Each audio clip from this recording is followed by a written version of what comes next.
Welcome to Raj news special debate. మీ సిల్వేరి శ్రీశైలం. తెలంగాణ రాష్ట్రంలో గతంలో జరిగింది దగా పాలన, ఇప్పుడు జరుగుతుంది ప్రజాపాలన అని చెప్పి కాంగ్రెస్ పార్టీ సోషల్ మీడియా వేదికగా మోత మోగిస్తుంది. ట్విట్టర్ అకౌంట్లలో గతంలో చేయలేనటువంటి పనులు కాంగ్రెస్ పార్టీ ఇప్పుడు కొనసాగిస్తుంది అనేటటువంటి గొప్పలు చెప్పుకుంటున్నటువంటి కాంగ్రెస్ పార్టీలో నిజంగా తెలంగాణ రాష్ట్రంలో ప్రజాపాలన కొనసాగుతుందా, గతంలో దగా పాలన కొనసాగిందా అనేటటువంటి అంశంపై స్పెషల్ డిబేట్ కొనసాగుతుంది. మనతో పాటు ప్రొఫెసర్ గాలి వినోద్ కుమార్ గారు, senior political analyst and law analyst, constitutional expert మనకు లైవ్లో అందుబాటులో ఉంటారు. మిట్టా నర్సయ్య గౌడ్ గారు, కాంగ్రెస్ పార్టీ సీనియర్ నాయకులు మనకు లైవ్లో అందుబాటులో ఉంటారు. బండా శ్రీనివాస్ గారు, బీఆర్ఎస్ పార్టీ సీనియర్ నాయకులు మనకు లైవ్లో అందుబాటులో ఉంటారు. మొదటగా ప్రొఫెసర్ గాలి వినోద్ కుమార్ గారు మీతో ప్రారంభిద్దాం. కాంగ్రెస్ పార్టీ వినూతన తరహాలో గత ప్రభుత్వం దగా పాలన కొనసాగింది, ఇప్పుడు మేము ప్రజాపాలన కొనసాగిస్తామనేటటువంటి ఒక క్యాంపెయిన్ తీసుకుంటుంది.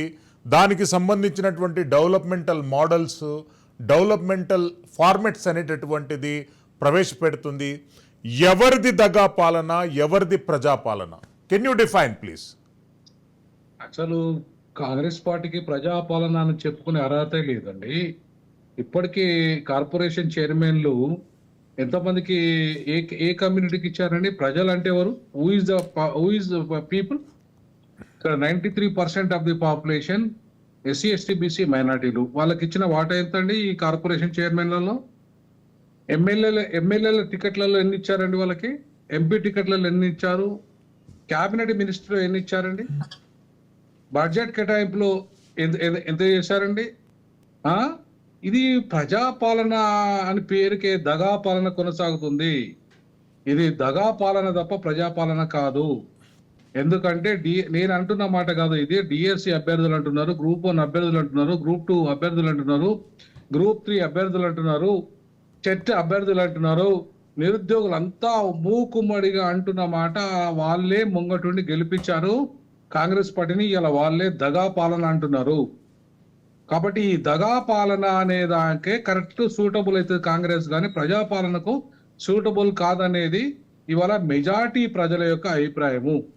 ఈ మెజార్టీ ప్రజల అభిప్రాయాన్ని తీసుకుందామా, లేకపోతే ఒక రెడ్ల అభిప్రాయం తీసుకుందామా, లేకపోతే 7% ఉన్న అగ్రవర్ణాల అభిప్రాయం తీసుకుందామా?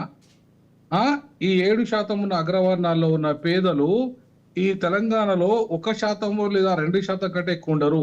నువ్వు ఈడబ్ల్యూఎస్ రిజర్వేషన్లను ఇవాళ జియో నంబర్ 29 తీసుకొచ్చినావు. జియో 55 ఉన్నప్పుడు జనాభా దామాషా పద్ధతిలో రూల్ ఆఫ్ రిజర్వేషన్లలో ఈ ఉద్యోగస్తులకు గ్రూప్ 1 కానీ, గ్రూప్ 2 కానీ, అన్ని టెట్ డిఎస్సి కానీ ప్రతి దాంట్లో కూడా ఆ జియో వర్తిస్తే వాళ్ళ జనాభా ప్రకారంగా వాళ్ళకు వాటా వచ్చేది. ఇవాళ 29 తీసుకొచ్చి నీ అగ్రవర్ణాలకు ఉపయోగపడే విధంగా నువ్వు ముందు ఈడబ్ల్యూఎస్ కి అవకాశం ఇస్తూ జియో నంబర్ 29 తీసుకొస్తే ఇది దగా పాలన, ప్రజాపాలన? ఇవాళ నీ రెడ్డి సామాజిక వర్గానికి ముఖ్యమంత్రితో సహా కీలకమైన పదవులన్నీ ఇచ్చేసి, కార్పొరేషన్ పదవులతో సహా అన్ని పదవులు ఇచ్చి, ఎంపీలు ఇచ్చి, ఇవాళ ఎమ్మెల్యేలు ఇచ్చి నువ్వు చేస్తున్న పాలన దగా పాలన, ప్రజాపాలన? ఈరోజు ఊరికే అదే స్కిల్ యూనివర్సిటీ పేరు మీద అంటే యూనివర్సిటీల మీద డెవలప్ చేయవా? ఫస్ట్ స్కిల్ యూనివర్సిటీ పక్కన పడి, తర్వాత సెకండ్ అది ఇప్పుడున్న గవర్నమెంట్ యూనివర్సిటీలు ఉన్నాయి కదా, ఆ యూనివర్సిటీ స్ట్రెంత్ అయితే దాంట్లో స్కిల్ డెవలప్ చేయ. ఫస్ట్ ఉన్న స్కిల్ లేకుండా ఉన్నదా ఏమన్నా? మేమంత స్కిల్ లేకుండా వచ్చినామా? మేము తెలుగు మీడియంలో చదువుకున్న వాళ్ళము. ఇవాళ స్కిల్ లేకుండానే ఇలా హార్వర్డ్ పోయి చెప్పేస్తున్నాము, కొలంబియా విశ్వవిద్యాలయము, లండన్ స్కూల్ ఆఫ్ ఎకనామిక్స్ లో పోయి చెప్పేస్తున్నామా, రీసెర్చ్ ప్రాజెక్ట్స్ ఇచ్చేస్తున్నామా? స్కిల్ మాకు లేదా? అడే తెలుగు మీడియం చదివిన స్కిల్ లేదా? అరే స్కిల్ అనే దానికి ఆపర్చునిటీ ఇస్తలేవు, నువ్వు ఉద్యోగం ఇస్తలేవు. వాడు చాలా మంది స్కిల్ఫుల్ వాళ్ళు ఉన్నారు. ఇవాళ అనేక మంది స్కిల్ తో కూడిన వాళ్ళు ఉన్నారు. ఉన్న వాళ్ళకి నువ్వు అవకాశం ఇయ్యి. నువ్వు ఏదో ఇవాళ మభ్యపెట్టే కార్యక్రమాలు చేసి నేను స్కిల్ యూనివర్సిటీ పెట్టు ఎవడద్దంటలేడు, కానీ ఉన్న విశ్వవిద్యాలయం ఫస్ట్ కాపాడు, ఉన్న విశ్వవిద్యాలయం ఫస్ట్ నింపు, ఉన్న విశ్వవిద్యాలయంలో డెవలప్మెంట్ చేయి, ఉన్న విశ్వవిద్యాలయం కాపాడు, ముందు చేయి, విద్యా విధానంలో మార్పు తీసుకురా, 25,000 డిఎస్సి పోస్టులు నింపు, ఇప్పుడు వేలాది ప్రొఫెసర్ పోస్టులు నింపు, ఉన్న విశ్వవిద్యాలయ వైస్ ఛాన్సలర్కి మంచి మంచి వాళ్ళ స్కిల్ వాళ్ళని తీసుకురా. అంతేగాని ఊరికే ఈ యాక్షన్ కింగ్ లాంటి వ్యవహారాలు చేసుకుంటా ఈ నటనిచ్చే కార్యక్రమాలు బంద్ చేయమని చెప్పేసి నేను అంటున్నా రేవంత్ Yes. రెడ్డి గారికి. వినోద్ కుమార్ గారు మళ్ళీ రేవంత్ రెడ్డి వస్తాను. గారు ఇట్లాంటి అదే ప్రశ్న మిట్టా నర్సయ్య గౌడ్ గారిని అడుగుదాము. నర్సయ్య గౌడ్ గారు, మీరు ఒక బీసీ నాయకులు, మీ ముందు ఛాలెంజింగ్ డిబేట్ గా మేము అనుకుంటున్నాం. మీకు టాస్క్ ఇది. ప్రజాపాలన ఏ రకంగా కొనసాగుతుంది? ప్రొఫెసర్ గాలి వినోద్ కుమార్ గారు వాస్తవాలు, చరిత్రాత్మక సంఘటనలతో పాటు మిమ్మల్ని ప్రశ్నిస్తున్నారు. మీరు ఎట్లా స్పందిస్తారు? మీరు ఎట్లా ప్రజాపాలన అనుకుంటారు? ఇక్కడ ముందుగా మీకు ప్యానెల్లో ఉన్న పెద్దలకు వ్యూవర్స్కు నమస్కారం. సరే, గాలి వినోద్ కుమార్ గారు ఆయన ఏ కోణంలా మాట్లాడిండి అనేది నేను పక్క పెడితే, ఇప్పుడు గవర్నమెంట్ డిసెంబర్ 7వ తారీఖు నుంచి వచ్చిన తర్వాత అందులో ఒక 2 నెలలు పక్కకు తీసేయాలి. తీసేసిన తర్వాత ఫస్ట్ నేను ఒకటే గాలి వినోద్ కుమార్ గారికి నేను ఒక ప్రశ్న ఇస్తున్నానంటే, ఈ 6 నెలల్లో ఏం తప్పులు జరిగినాయి, ఏం మునిగిపోయింది, ఏ వర్గానికి తప్పు జరిగింది అనేది ఒకసారి గుండె మీద చేసుకుని ఆలోచన చేయాలి. లేదా డిఎస్సి ప్రకటించి 11,000 చిల్లర పోస్ట్ ప్రకటించారు, వాళ్ళు ప్రిపేర్ అవుతారు, సరే ఒక నెల అటు ఇటుగా అయిపోతుంది. తర్వాత అన్ని సవ్యంగా, అంటే ఈ రాష్ట్రంలో గాడి తప్పినటువంటి ఆర్థిక వ్యవస్థను దారిలో పెట్టుకుని అన్ని సవ్యంగా చేసుకుంటూ వస్తా ఉంటే మీకు ఇన్ని తప్పులు ఎట్లా కనిపించినా నాకు అర్థం కాలేదు. 6 నెలల్లో ఒక 10 సంవత్సరాల తప్పులు లెక్క మొత్తం వరుస పెట్టి చదివేసిండు. నేను అంటున్నా, విమర్శ చేయొచ్చు, తప్పులేదు. తప్పు చేస్తే ఎవరిపైన విమర్శ చేయొచ్చు, అది అందరికి హక్కు ఉంది. కానీ ఇది అంటే అలవిగాని విమర్శలు, అంటే సందర్భోచితంగా కూడా లేవు. కనీసం వినడానికి కూడా వినసొప్పుగా లేవు. అట్లా మాట్లాడతారు బ్రదర్. ఒక్క నిమిషం నాన్న, మీరు మాట్లాడినప్పుడు నేనేమంటున్నా, మీరు మాట్లాడింది నేను విన్నా, మీరు వినండి. నేనేమంటున్నా, విమర్శలు చేయండి, తప్పలేదు. మొత్తం కొంపలు మునిగిపోయి మొత్తం దేశమంతా, రాష్ట్రమంతా అల్లకల్లోలం అయిపోయినట్టు మాట్లాడితే ఎట్లారండి మీరు? ఒకసారి ఉస్మానియా యూనివర్సిటీకి రా బ్రదర్, ఉస్మానియా యూనివర్సిటీకి రా, అల్లకల్లోలం అవుతుందా లేదు తెలుస్తుంది నీకు. అన్న ఒక్క నిమిషం అన్న, నేను యూనివర్సిటీ స్టూడెంట్నే. నేనేమంటున్నా, నాకు కూడా తెలుసు, నేను కూడా అక్కడే ఉండి వచ్చిన, నేను ఎంకామ్ యూనివర్సిటీలో చదివినా, నాకు అన్ని తెలుసు.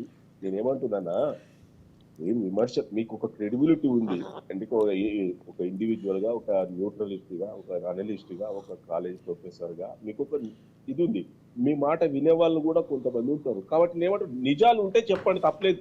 హ్యాపీగా ఒప్పేసుకుంటాం, వేరే గవర్నమెంట్ లెక్క కాదు. నిజాలు అవును, మా దగ్గర తప్పు జరిగితే తప్పు జరిగిందని కూడా చెప్తాం. అరే ఏ తప్పే జరగలేదు. ఇప్పుడు వచ్చే అసెంబ్లీ దాంట్లో మేము చర్చిస్తాము, జాబ్ క్యాలెండర్ ప్రకటిస్తామని చెప్తా ఉన్నాము. ఆల్రెడీ మూసేసిన సింగిల్ టీచర్ వాళ్ళను కూడా మేము ఓపెన్ చేస్తా ఉన్నామని చెప్తా ఉన్నాము. ఖరాబ్ అది పాడైపోయిన 65 యూనివర్సిటీలను స్కిల్ సెంటర్లుగా మారుస్తామని చెప్తా ఉన్నాము. ఇంత పగడ్బందీగా మేము చేసుకుంటూ వస్తా ఉంటే, అడిషనల్ గా స్కిల్ యూనివర్సిటీ అది కూడా వార్ ఫుటింగ్ మీద చేస్తా ఉన్నామని చెప్తా ఉన్నాము. ఇంత అంటే పగడ్బందీగా చేసుకుంటూ వస్తా ఉంటే, అరే ఏమీ లేని దగ్గర రంధ్రాన్వేషణ చేసి ఇన్ని విమర్శలు చేస్తే చాలా అంటే విడూరంగా ఉంది. అంటే వేరే వాళ్ళు, ఒక రాజకీయ నాయకుడు చేసిండు, బీఆర్ఎస్ ఆయన్నో లేకపోతే బీజేపీ ఆయన్నో చేసిండంటే రాజకీయ విమర్శలు చేస్తారు, మేము కూడా రాజకీయ విమర్శలు చేస్తాం, అది ఉండొచ్చు. మీకు ఒక క్రెడిబిలిటీ ఉంది. మీరు ఇప్పటిదాకా చెప్పారు హార్వర్డ్ యూనివర్సిటీ దాకా ఎందుకు పోయారు? మీకు క్రెడిబిలిటీ ఉంది కాబట్టి మిమ్మల్ని పిలిచిరు, కాబట్టి మీకు స్కిల్ ఉంది కాబట్టి మిమ్మల్ని పిలిచిరు, కాబట్టి మీ ద్వారా అవి చెప్పించిరు. నేను కూడా అదే అంటున్నా, మిమ్మల్ని ఆ కోణంలో చూస్తున్నాను. నేను మిమ్మల్ని తక్కువ చూడట్లేదు, తక్కువ చేసి మాట్లాడట్లేదు. మీలాంటి వారు కొద్దిగా నింపాదిగా ఉంటే సమాజానికి మంచిది. మీరు నిజంగా పనికొచ్చే విమర్శలు చేస్తే నేను ఆస్వాదిస్తా. నేనే first person to receive your allegations. కానీ నేనేమంటున్నంటే, మీరు ఇచ్చిన కోణంలో, మీరు చెప్పిన కోణంలో చాలా కష్టంగా అనిపించింది. రెండో విషయం ఏంటంటే, రేవంత్ రెడ్డి గారు వచ్చిన తరువాత శ్వేతపత్రాలు డిపార్ట్మెంట్ వైజ్ గా ఇవ్వడము పక్క రాష్ట్రానికి కూడా ఇలా ఆదర్శం ఉంది. వాళ్ళు కూడా అదే పని చేస్తా ఉన్నారు. అంటే ప్రజలకు తెలియజేయడమే ప్రజాపాలన. ఎక్కడ ఏ తప్పు జరిగిందో ప్రజలకు చెబుతూ ఆ తప్పును సరి చేసుకుంటూ వచ్చి ఇవ్వడమే ప్రజాపాలన. ఇవాళ కూడా చర్చ జరుగుతూ ఉంది. వీడు గుట్టలకు, చెట్లకు, పుట్టలకు కూడా ఇచ్చిండు కేసీఆర్ గారని, తర్వాత రోడ్లకు ఇచ్చిన వాళ్ళకి ఇచ్చిండని, అవన్నీ కూడా సరి చేస్తా ఉన్నాం కదా. రెండో కీలకమైన ప్రజాపాలన అనడానికి ఇంకొక కీలకమైన విషయం ఏంటంటే, ప్రతిదీ కూడా చర్చిస్తా ఉన్నాం. అందరితోటి చర్చించి, అసెంబ్లీలో చర్చించి, అవసరమైతే ప్రతిపక్షాలతోటి చర్చించి, వాళ్ళ అభిప్రాయాలను కూడా తీసుకొని మరి ఒక ఫార్ములా తీసుకొస్తా ఉన్నాం, ఒక నిర్ణయానికి వస్తా ఉన్నాం. మేము అది కూడా అదే చెప్తా ఉన్నాం, అసెంబ్లీలో చర్చ చేస్తామని చెప్తా ఉన్నాం. ఇలా స్కిల్ యూనివర్సిటీ ప్రతిపాదనలు 23 లోపల తీసుకురమ్మని చెప్పాడు, అవి కూడా మేము చర్చ చేస్తా ఉన్నాం. ప్రజలకు చెప్తూ ప్రజల సమక్షంలో ప్రజలకు అనుకూలంగా నిర్ణయం తీసుకోవడమే ప్రజాపాలన. దగాపాలన అని ఎవరు అంటారంటే కేసీఆర్ది దగాపాలన. నేను స్పష్టంగా చెప్తా ఉన్నా, అన్ని దగానే. గొర్రెల దగ, బర్రెల దగ, ల్యాండ్ లో దగ, ఇసుకల దగ, మైన్ లో దగ, మొత్తమే దగ. దగ అంటే దాన్ని అంటారు. ఎస్ నర్సయ్య గౌడ్ గారు, దగా పాలన ఎట్లయిందో మనం బండా శ్రీనివాస్ గారిని అడిగి తెలుసుకుందాం. బండా శ్రీనివాస్ గారు, బీఆర్ఎస్ పార్టీ 10 సంవత్సరాల పాటు తెలంగాణను ఎంతగానో అభివృద్ధి చేశామంటని చెప్పి వాళ్ళు చెప్పుకుంటున్నారు. కాంగ్రెస్ పార్టీ ఏమో దగా పాలన అంటని చెప్పి మీ మీద అభియోగాలు మోగుతుంది. అసలు చేసిన దగా ఏంటి, చేయవలసినటువంటి అభివృద్ధి ఏంటి? ప్లీజ్. అందరికీ నమస్కారం. ఎస్, పెద్దలు వినోద్ గారు చెప్పిన దాంట్లో నరసగౌడ్ గారు కొంచెం తప్పు పట్టినట్టుగా కనబడ్డది నాకు. కానీ నేను అడుగుతున్నా, సరే మేమన్నీ తప్ప 7 నెలలు చేసినది ఒక్క పని చెప్తారా సార్? ఒక్క పని చెప్పండి. 7 నెలల్లో చేసింది ఏమున్నా కాలయాపన చేసుకుంటా, కేసీఆర్ గారి మీద బదనాం చేసుకుంటా, ఢిల్లీకి ఉన్న హైదరాబాద్ తిరుక్కుంటా తప్ప ఏం చేసినట్టు కనబడుతుంది సార్? ఈ 6 గ్యారెంటీలన్నా కనీసానికి చేశారా? ఏం చేయలేదు సార్, ఉట్టిగానే అట్లా తిరుగుతున్నారు. అది కాలయాపన చేస్తా ఉన్నారు. ఎందుకంటే అది వాళ్ళకి చేస్తలేదు, అసలు ఎవరికి కూడా చేయడం లేదు. కాబట్టే కేసీఆర్ గారిని తిట్టుకుంటుంటే ఇక ఖతం అయిపోతుందని దాని మీద కేసీఆర్ గారిని కాదనే రేవంత్ రెడ్డి గారిని ముఖ్యమంత్రి చేసిన సార్ ఈ ప్రజలు మార్పు కోరుకొని. మరి ఏదో చేసి చూపెట్టాలి కదా. 7 నెలలు గడిచింది. డిసెంబర్ 9 నాడు మొత్తం రుణమాఫీ చేస్తా ఉన్నాడు. ఇప్పటి వరకు దానికి అసలు దాన్ని ఊసే లేదు. తర్వాత మొదలే మొత్తము ప్రగతి భవన్ల దరఖాస్తులన్నీ తీసుకున్నారు. తీసుకుపోయి ఎక్కడో రోడ్డు మీద ఆటోలో కింద పడ్డాయి. ఇదే పరిపాలన. ఏం చేసినా సార్ నిజంగా చాలా బాధ అనిపిస్తున్నది. కనీసానికి విద్యార్థులకు రావాల్సినటువంటి మధ్యాహ్నం భోజన పథకం కూడా పైసలు ఇస్తలేరు. తర్వాత నిన్న మొన్న 5th వరకు ఎంపీటీసీలు జెడ్పీటీసీలు రిటైర్మెంట్ అయితే అన్ని ఫంక్షన్లకు పోయినా మేము. కనీసానికి వాళ్ళ 7 నెలల వాళ్ళ శాలరీ కూడా ఇస్తలేరు ప్రజాప్రతినిధులకు. అది పోగా గ్రామ పంచాయతీలో పనిచేసేటువంటి పారిశుద్ధ్య సిబ్బంది వాళ్ళంతా దళితులే ఉంటారు. ఎక్కడైనా వాళ్ళకి 7 నెలల జీతాలు లేవు. ఇట్లా ఎక్కడ స్తబ్దత, అన్ని స్తబ్దత చేసి బాగా ఏదో చేస్తున్నామంట కాదు. ఏం చేసిందో చెప్పండి. ఏం చేస్తలేరు. చంద్రబాబు నాయుడు గారితో నిన్న మీటింగ్ పెట్టిళ్ళు, చేసిళ్ళు. ఏం చేసిళ్ళు సార్? మన మండలాల్లో మనకు వచ్చేటట్టు చేసిన, మన విద్యుత్ బకాయిలు వచ్చేటట్టు ఏం లేదు. వాళ్ళు కూర్చొని ఏం మాట్లాడుకున్నారంటే, నా మీద ఒక కేసు ఉన్నది కదా, ఓటుకున్నోటు బాబత్ కేసు, మోదీ గారు నీకు బాగా దగ్గరైంది కదా, మీరు సపోర్ట్ బాగుంది కదా, నాకు ఆ కేసు నుంచి విముక్తి చేయని అడిగినట్టు ఉన్నది తప్ప ఏదన్నా ప్రయోజనంగా వచ్చి రిలీజ్ చేసిలా. కాబట్టి నేనేమంటున్నా అంటే ఆయన ఏం చేస్తలేడు. మనం చెప్పుకుంటాం, ఎందుకంటే మన ముఖ్యమంత్రి కాబట్టి వారు ఇట్లున్నా ఏమున్నా కూడా మనం బాగా చేస్తున్నాం అని చెప్పుకుంటాం తప్ప ఏదైనా నిజంగా చూస్తే ఏమైనా ఉంటే చెప్పండి. ఏం చేస్తలేడు. ఏమున్నా ఒట్లు పెట్టుకొని దేవుళ్ళ పేరు మీద ఆ పేరు మీద ఒట్లు పెట్టుకుంటారు, కాలయాపన చేస్తున్నాడు తప్ప. ఇంకోటి, ఆయనకు సమయం దొరికినప్పుడల్లా కేసీఆర్ తిట్టడం, సమయం దొరికినప్పుడల్లా విమర్శించడం, లేకపోతే అభివృద్ధి అభివృద్ధి అభివృద్ధి ఇక చేస్తా అగ చేస్తా అని చెప్పడమే తప్ప ఏ ఒక్కటి కూడా వేయలేదు. బస్సు అని పెట్టిళ్ళు, ఇళ్ళ ఊర్లలో లొల్లులు అవుతున్నాయి. గ్రామాలకు బస్సులన్నీ తీసేసిళ్ళు. అప్పుడు పేద ప్రజలందరూ గ్రామాలలో ప్రతి గ్రామానికి ఉండేది బస్సులు, ఇప్పుడు అవి తీసేసిళ్ళు. కేసీఆర్కి ఇట్లా తీసేసిళ్ళు, పెన్షన్లు తీసేసిళ్ళు. ఇప్పటి వరకు ఏది ఇస్తలేరు. రైతు బంధు లేదు, రైతు బీమా లేదు. అప్పుడు కేసీఆర్ గారు పెట్టిన పథకాలను అమలు చేసుకుంటూ కొత్త పథకాలు పెడితే నిజంగా చేసిందని భావిస్తాం. అసలు ఆ పథకాలకే దిక్కు లేదు. ఏం చేసిందని ఒప్పుకుంటాం సార్ మనం? చెప్పండి మీరే. ఎస్, వినోద్ కుమార్ గారు, జాతీయ స్థాయిలో తెలంగాణ జీడిపి అనేది ల్యాండ్ మార్క్ జీడిపి. గత 10 సంవత్సరాల నుండి కానివ్వండి, యునైటెడ్ ఆంధ్రప్రదేశ్లో ఉన్నప్పుడు కూడా కానివ్వండి, తెలంగాణకు సంబంధించినటువంటి జిల్లాలు అందించేటటువంటి రెవెన్యూ జాతీయ రెవెన్యూలో చాలా గణనీయంగా ఉంది.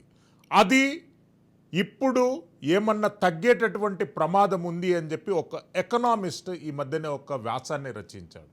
ఎట్లా ఉండబోతుందండి అంటే కాంగ్రెస్ పార్టీ పరిపాలనలో ఎందుకు తగ్గుతుంది, బీఆర్ఎస్ పరిపాలనలో ఎందుకు పెరిగింది? అంటే బీఆర్ఎస్ పరిపాలన అనేది ప్రొడక్టివ్ గా వాళ్ళు కొన్ని అంశాల మీద చాలా కీలకమైన పెట్టుబడి పెట్టారు. అంతే. ఏదైతే అంటే యూ మీన్ దట్ ఆకాశ మర్మాలు కట్టినంత మాత్రాన అది డెవలప్మెంట్ అని అనుకుంటామా? చాలా ప్రాంతాలలో ఇప్పటికీ కరెంటు లేక రైతులు ఎన్నో ఇబ్బందులు పడ్డటువంటి పరిస్థితులు మనం చూసినాము. అక్కడ కల్టివేషన్ ఏరియాస్ కల్టివేటెడ్ లేకుండా ఉన్నటువంటి పరిస్థితులు చూసాము. ఇరిగేషన్ మీద ఎలాంటి ఆలోచన లేదు. మిషన్ భగీరథ అనేది కేవలం అది ప్రకటనలకే పరిమితమైంది. మిషన్ కాకతీయ నుండి ఒక్క తెడ్డు మట్టి తీసి గొడ్డున వేసినటువంటి పరిస్థితులు లేవు. మరి వాటన్నిటిని ఎట్లా నమ్ముతాం మనం? అవన్నీ కూడా ఇప్పుడు నేను ఒకటే మాట చెప్పదలుచుకున్నాను. ఇవన్నీ కేంద్ర ప్రభుత్వం వచ్చేసి ఇక్కడ ఒక 24 అవార్డులు భారతదేశానికి వస్తే 19 అవార్డులు తెలంగాణ రాష్ట్రానికి ఇచ్చింది. ఎట్లిచ్చిందండి? తెలంగాణ రాష్ట్రానికి 19 అవార్డు ఎట్లిచ్చింది? గ్రామీణ అవార్డు ఇచ్చింది, పరిశుభ్రత అవార్డులు ఇచ్చినది, పర్ క్యాపిటల్ ఇన్కమ్ లో డెవలప్మెంట్ అవార్డు ఇచ్చింది. చాలా అవార్డ్స్ కేంద్ర ప్రభుత్వం ఇచ్చింది. అది ఆర్డినరీ ఎవరో ప్రైవేట్ వ్యక్తులు ఇచ్చింది కాదు నేను చెప్పేది. కేంద్ర ప్రభుత్వ సంస్థలన్నీ కూడా ఈ నీతి ఆయోగ్తో సహా ఇవన్నీ కూడా ఆ 19 అవార్డులు ఇచ్చింది. 24 అవార్డులలో 19 అవార్డులు తెలంగాణకు వచ్చినాయంటే ఏ రకంగా వచ్చినాయండి? ఏం డెవలప్ లేకుండానే ఇస్తుందా? అంటే ఉట్టిగానే కేంద్ర ప్రభుత్వం పైరు చేస్తే ఇస్తుందా? అయింది ఆయన మీరు వాళ్ళ పార్టీ కూడా కాదు కదా, ఆయన బీజేపీ వాళ్ళు కాదు కదా, డబుల్ ఇంజన్ సర్కార్ కాదు కదా, అది బీఆర్ఎస్ సర్కార్ కదా అప్పుడు ఉంది. అటువంటిప్పుడు అస్సలు ఏం జరగలేదు అని చెప్పేసి అనడానికి అస్సలే లేదండి ఆధారము. జరిగింది, డెవలప్మెంట్ జరిగింది. కాబట్టి ఇవాళ కేసీఆర్ గారిని రెండోసారి అధికారం తీసుకొచ్చింది. ఫస్ట్ టైం డెవలప్మెంట్ జరగకపోతే ఇప్పుడు ఈ 6 నెలల్లో ఎంత వ్యతిరేకత వచ్చిందండి. రేపు లోకల్ బాడీ ఎన్నికల ఉంటది. మొన్న 12 ఎంపీ సీట్ల నుండి 14 ఎంపీ సీట్లు వస్తాయన్నాడు. మరి 8 సీట్లకు ఎందుకు పడిపోయిందండి? మళ్ళీ పడిపోయిన తర్వాత ఏం చెప్తాండు? ఇప్పుడు సమర్థులైన వాళ్ళు అంటే ₹1 కోట్లు పెట్టులేరా? సమర్థులు అంటే నీ దృష్టిలో 1000 కోట్లు పెట్టాలా? 500 కోట్లు పెట్టాలా? సమర్థత అంటే వరంగల్ టికెట్ కడియం కావ్య కంటే వినోద్ కుమార్ అరుడు కాదా? గాలి వినోద్ కుమార్ కూడా అప్లై చేసిండు అక్కడ వరంగల్ ఎంపీ. కడియం కావ్య తెలంగాణ ఉద్యమంలో ఉందో? కడియం కావ్య అయ్యా తెలంగాణ ఉద్యమంలో ఉన్నాడా? మో చేతులు నీళ్లు తాగిండి ముఖ్యమంత్రి ఎవరైతే చంద్రబాబు మో చేతులు నీళ్లు తాగిండో ఆ మో చేతులు నీళ్లు తాగిన కడియం శ్రీహరి ఆయన బిడ్డకు టికెట్ ఇచ్చి గెలిపించిండు. ఈయన శిష్యుడు ఆ గురువు చెప్తే ఇట్లాంటి విధానాలను ఇస్తూ ఇట్లాంటి దుర్మార్గాలు చేస్తూ ఇవాళ ప్రజాపాలన పేరు మీద దగాపాలన చేస్తున్న రేవంత్ రెడ్డి దట ప్రజాపాలనట. ఇంకొకటి కూడా చెప్పాల్సుకునే సందర్భంగా ఎంతమంది బీసీలకు టికెట్లు ఇచ్చిండని, ఎంపీ టికెట్లు ఇచ్చిండు, ఎమ్మెల్యే టికెట్లు ఇచ్చిండని మాట్లాడుతున్న బీసీ నేత నరసయ్య గౌడ్ గారు ఎంతమందికి ఇచ్చింది చెప్పండి మీరు? గత ప్రభుత్వం ఎన్ని టికెట్లు ఇచ్చింది? గత ప్రభుత్వంలో ఎంతమంది గెలిచారు? మీ ప్రభుత్వంలో ఎంతమంది గెలిచారు? ఎంపీలు ఎమ్మెల్యేలు ఎంతమంది గెలిచింది చెప్పండి? ఎంతమంది టికెట్లు ఇచ్చారు మీరు చెప్పండి? మీ దాని ప్రకారంగా అంటే మీ తీర్మానం ప్రకారంగానే, మీ పార్టీ తీర్మానం ప్రకారంగానే 50% సీట్లు వీళ్ళకి ఇవ్వాలి, ఇచ్చిండ్రా? మీరు పార్లమెంట్ కు 2 బీసీ టికెట్లు ఇస్తా అన్నారు, బీసీలకు టికెట్ ఇస్తా అన్నారు, 2 ఎమ్మెల్యే టికెట్లు ఇచ్చారా మీరు? ఎంతమంది బీసీలకు ఎంపీలు ఇచ్చారు మీరు? ఎంతమందిని గెలిపించారు మీరు? ఉన్న నీలం బదుకు టికెట్ ఇచ్చిన ఆయన ఓడగొట్టి పడేసారు మీరు. మీరా మాట్లాడేది సామాజిక న్యాయం గురించి? సామాజిక న్యాయం జరిగిందా ఏమన్నా? సామాజిక న్యాయము, సమాన పరిపాలన, సమపరిపాలన, అన్ని ప్రాంతాలను సమానంగా చూసుకుంటాము, సామాజిక న్యాయం ఏదండి? రెడ్ల పాలన తప్ప సామాజిక న్యాయం ఎక్కడుందండి? ఎక్కడుందండి సామాజిక న్యాయము? అరే జీవో నంబర్ 55 అనేది సామాజిక న్యాయానికి సంబంధించిన జీవో. అది దాన్ని రద్దు చేసి జీవో నంబర్ 29 ఎట్లా తెచ్చింది చెప్పండి నరసయ్య గౌడ్ గారు. నాకు ఏ రకంగా సామాజిక న్యాయం తీసుకొస్తారో చెప్పండి. ఏ రకంగా ఈడబ్ల్యూఎస్ రిజర్వేషన్లు 7% ఉన్న వాళ్ళకి పేదలు 2% కూడా లేరు ఇక్కడ తెలంగాణలో. ఏ రకంగా 10% అమలు చేస్తూ జీవో నంబర్ 29 చేస్తాడు? ఏ రకంగా వాళ్ళకి మొదటి ప్రియారిటీ ఇస్తాడు చెప్పండి? అదెట్లా సామాజిక న్యాయం అయితే చెప్పండి నరసయ్య గౌడ్ గారు? అదెట్లా ప్రజా పరిపాలన అయితే చెప్పండి నరసయ్య గౌడ్ గారు? ఇంకా నేను చెప్తున్నాను ఈ సందర్భంగా, మీరు ఇవాళ ఐటీఐలను స్కిల్ చేస్తా అంటే తప్పు కాదు, దాన్ని మేము స్వాగతిస్తాం. కానీ ఇవాళ ఐటీఐల పేరు మీదనో లేదంటే స్కిల్ యూనివర్సిటీ పేరు మీదనో ఇదంతా కూడా ఒక దగా కార్యక్రమం జరగబోతుంది. ఏంది? క్యాస్ట్ సెన్సెస్ అనేది మీ రాహుల్ గాంధీ దేశమంతా తిరిగితేనే ఓట్లు వచ్చినాయి. ఇలా 100 సీట్లకు ప్రతిపక్ష హోదా వచ్చిందని గుర్తుపెట్టుకోండి. మీరు క్యాస్ట్ సెన్సెస్ పక్కన పెట్టి స్కిల్ యూనివర్సిటీ మేము స్కిల్ చేస్తాము. అదే చంద్రబాబు నాయుడు స్కిల్ సెన్సెస్ అన్నాడు, క్యాస్ట్ సెన్సెస్ వద్దు, మాకు స్కిల్ సెన్సెస్ కావాలన్నాడు నరసయ్య గౌడ్ గారు. మరి క్యాస్ట్ సెన్సెస్ విషయంలో మీ ప్రోగ్రెస్ అని చెప్పు నాకు. ఇలా క్యాస్ట్ సెన్సెస్ పేరు మీద ఎన్నికల పోయినరు, ఇవాళ బీసీలు అంతా ఓట్లేసిండ్రు. నువ్వు ఒక గౌడుగా నీ క్యాస్ట్ సెన్సస్ విషయంలో నీ ప్రభుత్వం తీసుకున్న చిత్తశుద్ధి ఏంది? లోకల్ బాడీలో 42% ఈ బీసీలకు ఇవ్వకుండా నువ్వు లోకల్ బాడీ ఎన్నికలకు ఎట్లా పోతావు? ఏ రకంగా పోతావు చెప్పండి నరసయ్య గౌడ్ గారు. ఇదేనా ప్రజాప్రభుత్వం అంటే? ప్రజాపాలన అంటే ఇదేనా? దగాపాలన ఇది, ప్రజాపాలన కాదు. ఇది మొత్తం మోసం చేసే పరిపాలన. ఇవాళ బీసీ ఎస్సీ ఎస్టీ ఎవరైతే 93% ప్రజలు ఉన్నారో వాళ్ళను దగా చేస్తున్న పరిపాలన. అందుకే నేను దగాపాలన అంటున్నా. ఇది ప్రజాపాలన కానే కాదంటున్నా. ప్రజాపాలన అయితే నువ్వు ఎట్లయితే శ్వేతపత్రం ప్రకటించావో, శ్వేతపత్రాలు కేసీఆర్ మీద ప్రకటించావో, దుర్మార్గమైన అవినీతికరమైన ఐఏఎస్ ఆఫీసర్లను నువ్వు ఎట్లా పక్కన పెట్టుకుని తిరుగుతున్నావు? నీ కులానికి సంబంధించిన టీజీపీఎస్ చైర్మన్ మీద ఎంత ఆరోపణలు ఉన్నాయి?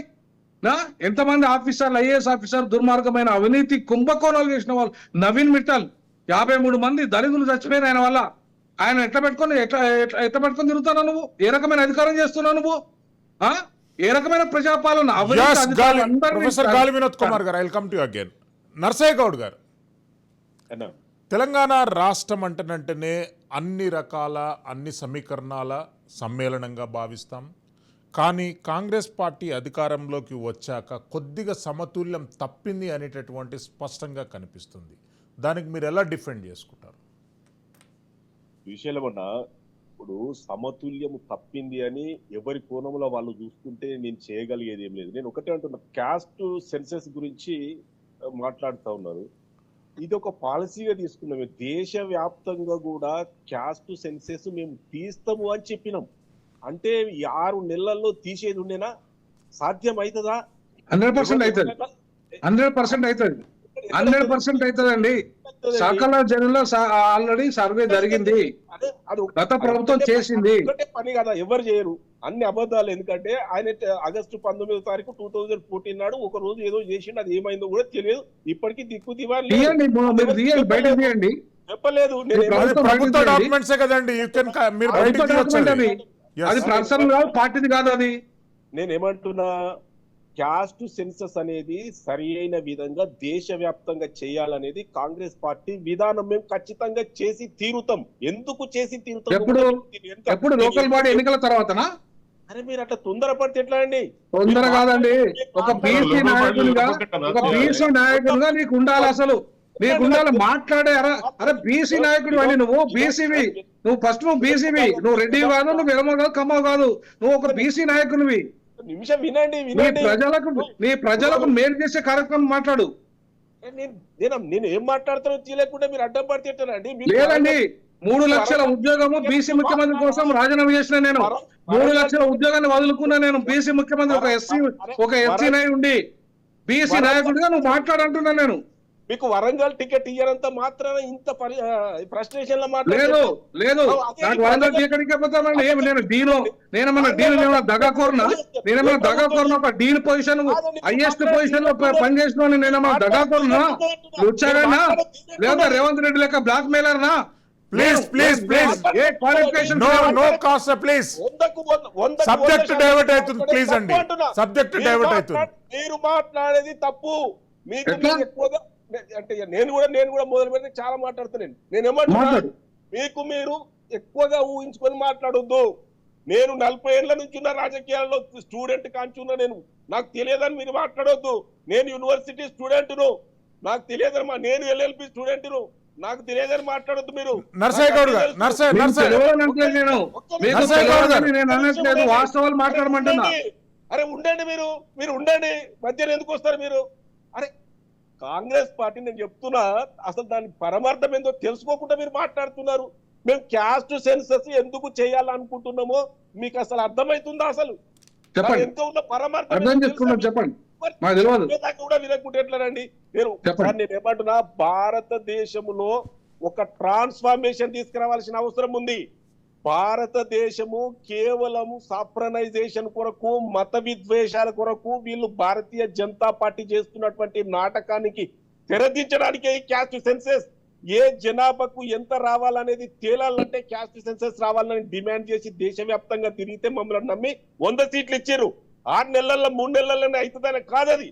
కాబట్టి భారతీయ జనతా పార్టీ వాళ్ళు మతపరంగా వాళ్ళు గుంపు చేసుకోవాలనుకుంటారు. మేము ఏ కులములో ఎంతమంది ఉన్నారో తెలుసుకున్న తర్వాత ఎవరి వాటా వాళ్ళకు రావాలని మేము ప్రయత్నం చేస్తా ఉన్నాం. ఇది తప్పైతుందా? రెండో విషయం ఏంటంటే రెట్లకే ఇచ్చిర్రు, వాళ్ళకే ఇచ్చిన 54 కార్పొరేషన్లు ఉన్నాయి, 35 ప్రకటించారు, ఇంకా ప్రకటించవలసి ఉన్నాయి. కొంతమంది పనిచేసిన వాళ్ళకు మొదలు ఇవ్వడం జరిగింది, మిగతాయి కూడా ఇస్తారు. ఒక దగ్గర అన్యాయం జరిగితే ఇంకో దగ్గర అకామిడేట్ చేస్తారు. కాబట్టి నేను ఏమంటున్నా, ఈ 6-7 నెలల్లో ఇంత దగా పాలన అని చెప్పడానికి అసలు ఆధారమే లేదు. కేసీఆర్ అది చేసిండు ఇది చేసిండు అంటే, అరే 69,500 కోట్ల అప్పు ఉన్నప్పుడు 7,08,00,000 కోట్ల అప్పు ఉంటే దానికి సరి అయిన విధంగా డెవలప్మెంట్ ఎక్కడుంది? ₹1,00,000 కోట్లు ఖర్చు పెట్టి కాళేశ్వరం చేస్తే ఇలా కమిషన్ల మీద నడుస్తారు. కమిషన్లు చేస్తే వాస్తవాలు బయటకు వస్తా ఉన్నాయి. అవి ఏం కనిపిస్తలేవు. ఒక చిన్న స్కూటర్ మీద 20 గొర్రెలు పోయినట్టుగా రాసుకున్నారు. రోడ్లకు పైసలు ఇచ్చిర్రు, వాళ్ళ ఉద్యోగాలు హైదరాబాద్ చుట్టుపక్కల ఉన్న భూములన్నీ ఆక్రమించుకున్నారు. ఇవన్నీ ఏమో దగాపాలన కావు కానీ సవ్యంగా 2,90,000 కోట్ల బడ్జెట్ పెట్టి మోసం చేసినటువంటి వాళ్ళని 20,000 కోట్లు తగ్గించి వాస్తవ బడ్జెట్ చూపించిన మేము దగాకోర్లమవుతామా? మేము ఏం చేసినామని, ఏమి అన్యాయం చేసినామని? కాంగ్రెస్ పార్టీ వచ్చినప్పటి నుండి ఒక సొంత ఇల్లును ఎలా దగ్గర పెట్టుకొని సవ్యంగా నడిపిస్తుందో ఆ విధంగా నడిపిస్తుంది. కనీసం పోయిన గవర్నమెంట్ 1వ తారీఖు నాడు జీతాలు ఇవ్వలేకపోయింది. వాళ్ళు రిటైర్ అయితే వాళ్లకు రిటైర్ బెనిఫిట్స్ ఇవ్వలేకపోయింది, వాళ్ళకి పెన్షన్ ఇవ్వలేకపోయింది. మొత్తం సర్వనాశనం చేసింది మీకు కనిపించదు. కానీ 6-7 నెలల్లో 2 మేము డిఆర్ఎస్ సపోర్ట్ చేయట్లేదండి. నేను I'm not a BRS candidate. మీరు టిఆర్ఎస్ అని నేను అనట్లేదు. నేను ఎందుకు ఇంతగానం చెప్పాల్సి వస్తుంది మీ గురించి అంటే, మీకు ఒక క్రెడిబిలిటీ ఉంది, మీరు మర్చిపోవద్దు. మీరు ఒక వ్యక్తి అని మీరు అనుకుంటున్నారు. మీరు ఈ తెలంగాణ పొలిటికల్ అరేనాలో మీకు ఒక విలువ ఉంది, మీకు ఒక క్రెడిబిలిటీ ఉంది. మీకు కోపం వచ్చినా అది వచ్చినా కొద్దిగా సంయమనంతోటి ఉంటే అన్ని చక్కగా ఉంటాయి. కానీ ఏకంగా ఒక రాజకీయ పార్టీ నాయకులు లెక్క సర్వనాశ మొత్తం దుమ్మెత్తిపోతే ఎవరు ఒప్పుకుంటారండి? నేను ఏమంటున్నా, రేవంత్ రెడ్డి గవర్నమెంట్ వచ్చిన తర్వాత ఏ తప్పు జరగలేదనేది వాస్తవం, పాయింట్ బై పాయింట్. ఇంకొకటి, మన బీఆర్ఎస్ నాయకులు అన్నారు ఒట్టినే తిరుగుతున్నారు రోడ్ల పొంటి, ఏం చేసిరంటే మీకు ఎందుకు కనిపిస్తుంది? మీకు కళ్ళట్లు ఉన్నాయి అంటే. నేను ఇంకొకటి ఏంటంటే, కేసీఆర్ గురించి కానీ లేదా బీఆర్ఎస్ గురించి కానీ నేను ఎక్కువ విమర్శించదలుచుకోలే. కారణం ఒకటి ఏంటంటే, తెలంగాణలో వాళ్ళు ఇక ఉండరు. ఎందుకంటే మళ్ళీ లేచేది లేదు, మరి వాళ్ళు వచ్చేది లేదు. కాంగ్రెస్ వర్సెస్ బీజేపీ పాలన అనేది మనకు అర్థమైపోయింది. మొన్న 21% ఎప్పుడైతే డైరెక్ట్ ట్రాన్స్ఫర్ అయిందో బీజేపీ వాళ్ళని తొక్కేస్తుంది అనేది అర్థమైపోయింది. వాళ్ళు ఎవరు ఉండే అవకాశం లేదు. స్థానిక సంస్థల ప్రజాప్రతినిధుల కాంచి కూడా మొత్తం పార్టీలు మాత్రమని వార్తలు వస్తున్నాయి. నరసయ్య గౌడ్ గారు మళ్ళీ వస్తాను. బండా శ్రీనివాస్ గారు అవసరం లేదు. బండా శ్రీనివాస్ గారు, బీఆర్ఎస్ భవిష్యత్ అనేటటువంటి శూన్యంగా ఉంది, బీఆర్ఎస్ కథ కంచికే అంటని చెప్పి నరసయ్య గౌడ్ గారు అన్నారు. మీరు ఎట్లా స్పందిస్తారు దానిపై?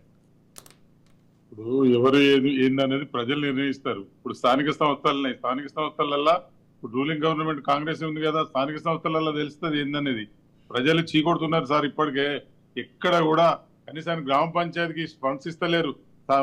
నరసగౌడ్ గారు అన్న చెప్పిండు, అన్ని జీతాలు మేము రెగ్యులర్ గా ఇస్తాం, బీఆర్ఎస్ పార్టీ ఇవ్వలేదు, ఆ ప్రభుత్వం వెళ్ళి మేము ఇస్తాను అని. ఇప్పుడు మీరు చెక్ చేసుకోండి, గ్రామ పంచాయతీలలో జీతాలు లేవు, గ్రామ పంచాయతీకి నిధులు లేవు, గ్రామ పంచాయతీలలో కనీసానికి మన స్కూళ్ళల్లో భోజనాలు పెట్టే కాడ పైసలు ఇస్తలేరు. 7 నెలల સુધી ప్రతిదీ ఆగింది.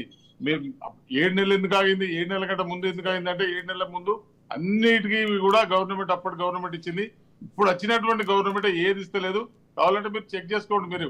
మీరు ఒట్టిగానే మీరు చెప్తలేము సార్. ఎక్కడ కూడా జీతాలు గ్రామ పంచాయతీలకు మీరు నిధులు ఇచ్చిందా? కేవలం కేంద్ర ప్రభుత్వం ఇచ్చిన డైరెక్ట్ నిధులను కూడా మీరు మీరు ఒకసారి చూసుకోండి. గ్రామ పంచాయతీల నిధులను గ్రామ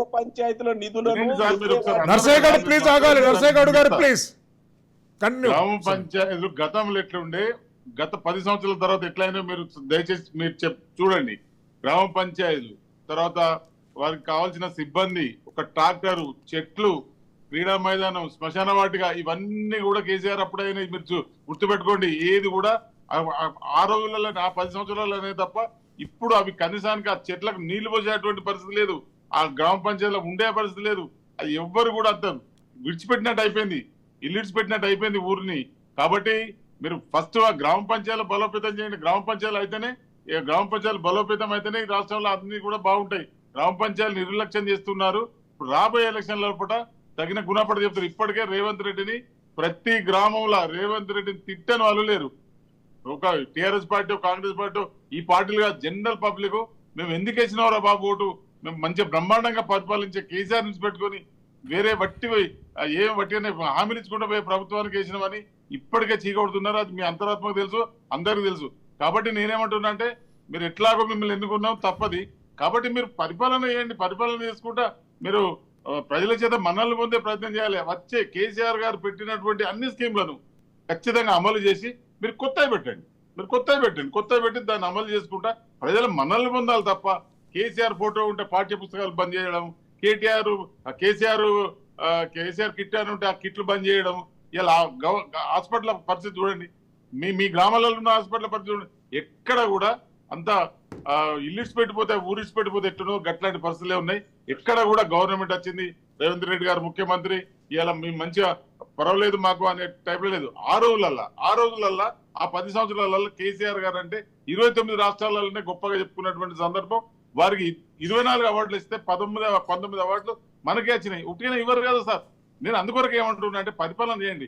ఏదో బట్టేనే ఇప్పుడు విమర్శలు వస్తాయి పోతాయి, కానీ మనము ప్రజల చేత మన్నలు పొందాలి. ప్రజలకు ఏదన్నా ఇవ్వగలగాలి. ఎప్పుడు ఏమి ఇచ్చినా వట్టిగానే హామీలు ఇచ్చుకుంటా పోతే ఎట్లా సార్? ఏమి ఇచ్చారు సార్? ఏమి ఇవ్వలే. మీరు ఇచ్చేటువంటి పథకాలు నాపీలు అంతే తప్ప ఇప్పటి వరకు ఏదైనా కొత్త పథకాలు పెట్టండి, ఇవ్వండి. ఆ రోజు 165 స్కూల్ ఉన్నటువంటి వాటిని అప్పుడు ఆర్ఎస్ ప్రవీణ్ కుమార్ గారు ప్రిన్సిపల్ సెక్రటరీగా ఉన్నప్పుడు 1001 చేసినటువంటి ఘనత. ఇప్పుడు మొత్తం మూసిపోయిన స్కూల్ అని, ఎక్కడ కూడా స్టాఫ్ లేరు, నిర్వహణ లేదు, దానికి ఫండ్స్ ఇచ్చలేరు. ఎక్కడ ఎవ్విటి కూడా ఇప్పటికి ఫండ్స్ కేటాయించాలి. ఎట్లా నడుస్తుందండి ఈ రాజ్యం? కాబట్టి నేను ఇప్పటికైనా ఏమంటున్నానంటే మనం ఎవరైనా కూడా పబ్లిక్ సేవ చేసేటువంటి పరిస్థితి ఉంటే మళ్ళీ రాబోయే కాలంలో కూడా రాణించేటువంటి పరిస్థితి ఉంటుంది. ఎందుకంటే ఇప్పుడు కాంగ్రెస్ పార్టీ ఉన్న వాళ్ళు అందరూ కూడా కాంగ్రెస్ సంబంధించిన వాళ్ళు వెనకకు వేళ్ళు, ఇప్పుడు ఆ పార్టీ ఈ పార్టీ నుంచి వచ్చిన వాళ్ళు ముందున్నారు రేవంత్ రెడ్డి లాగా. కాబట్టి నేను ఏమంటున్నా అంటే అది నిలకడగా ఉండే అటువంటి పరిస్థితి కనబడతలేదు. ప్రజలు కూడా దానికి ఆమోదం తెలుపుతలేరు. ఓట్లు వేసినాం ఎందుకు అయ్యో రామా, మేము అనవసరంగా మేము 2కు 4కు 8 ఇట్లా ఇస్తా అంటే మేము వేసినాం తప్ప మేము అసలు ఇట్లాంటి తప్పు ఇంకోసారి చేయొద్దు అనేటువంటి పరిస్థితిలో ప్రజలు ఉన్నారని చెప్పి నేను అనుకుంటున్నాను. ప్రొఫెసర్ గాలి వినోద్ కుమార్ గారు, బీఆర్ఎస్ఎల్పీ పార్టీని కాంగ్రెస్ పార్టీలో విలీనం చేసుకునేందుకు కాంగ్రెస్ ప్రభుత్వం పూర్తిగా ప్రయత్నం చేస్తుందని కొన్ని వాదనలు వినిపిస్తున్నాయి. లీగల్గా, టెక్నికల్గా ఎంతవరకు అసాధ్యాలు ఉన్నాయి ఈ వ్యవహారం పైన? ఇప్పుడు సుప్రీంకోర్టుకు ఇంత ముందు పోయిన ఆరుగురు ఎవరైతే ఉన్నారో వాళ్ళ మీద సుప్రీంకోర్టు పోతే మాత్రం ఖచ్చితంగా 2/3 మెజార్టీ అయితే వాళ్ళు జాయిన్ కాలేదు కాబట్టి ఆ చట్టపరంగా అది చెల్లదు. ఆ 6గురిని తీసుకోవడం కానీ ఈవెన్ రాజ్యసభ మొత్తం పోయినట్టుగానే అంటే భావించాల్సి వస్తుంది, 2/3 పోయినట్టుగానే భావించాల్సి వస్తుంది. కానీ ఎమ్మెల్యేలు మాత్రం 2/3 మెజార్టీ పోలేదు కాబట్టి వాళ్ళని ఖచ్చితంగా అనర్హులుగా ప్రకటించే అవకాశం ఉంటుంది సుప్రీంకోర్టు. సో కాబట్టి వాళ్ళు టోటల్ గా బీఆర్ఎస్ ఎల్పీ విలీనం అవుతుంది అంటే ఇంకా పూర్తి స్థాయిలో వాళ్ళు వెళ్ళలేదు. కాబట్టి వెళితే ఆల్రెడీ అది కేసుకు సంబంధించి స్పీకర్ దగ్గర పోయింది. స్పీకర్ నుండి వాళ్ళ రేపు హైకోర్టు నుండి సుప్రీంకోర్టుకు పోతుంది. కాబట్టి దాని మీద చర్యలు అనేటివి ఒకవేళ స్పీకర్ తీసుకోకపోతే ఖచ్చితంగా వాళ్ళు సుప్రీంకోర్టు దగ్గర పోయి న్యాయం పొందే విధంగా ఉంటది.